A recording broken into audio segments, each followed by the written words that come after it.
Welcome back to Strength for Today for July 11th. Recognizing Jesus. Let's look at John 20, verse 27. John 20:27, we're talking about Jesus appearing to Thomas. Then he said to Thomas, "Put your finger here and see my hands. Reach out your hand and put it into my side. Stop doubting and believe." Thomas said to him, "My Lord and my God." Recognizing Jesus. More than one person was raised to new life in the Bible, but not permanent new life.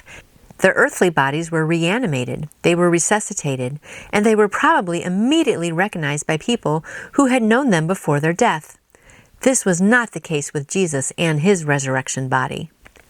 After his resurrection, the two disciples Jesus joined on the Emmaus road didn't recognize him. His resurrection body must have looked human to the two travelers, but somehow different. Also, after his resurrection, Jesus appeared in a locked room where the disciples were gathered. In other words, he materialized in the room rather than opening the locked door. But there was one thing about his resurrection body that was the same.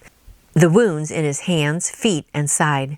Those wounds will eternally mark him as the Lamb who was slain for us.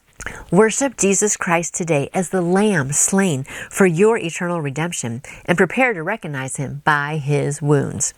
That was really good. I like that a lot. I'm going to go back to this first part here real quick. More than one person was raised to new life in the Bible, but not permanent new life.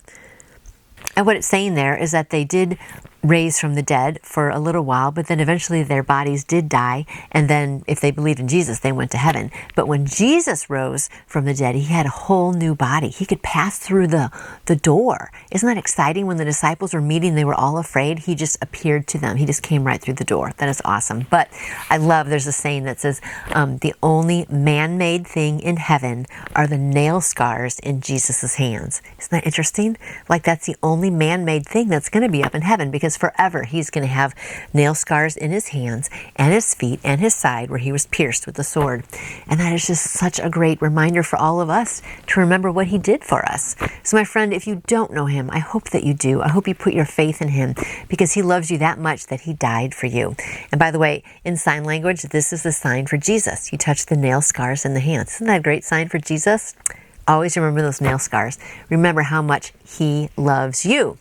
So go out there and tell someone else about how much he loves them as well. And I'll see you guys back here tomorrow. You can order your own copy of Strength for Today by Dr. David Jeremiah by going to davidjeremiah.org or calling Turning Point at 877-998-0222.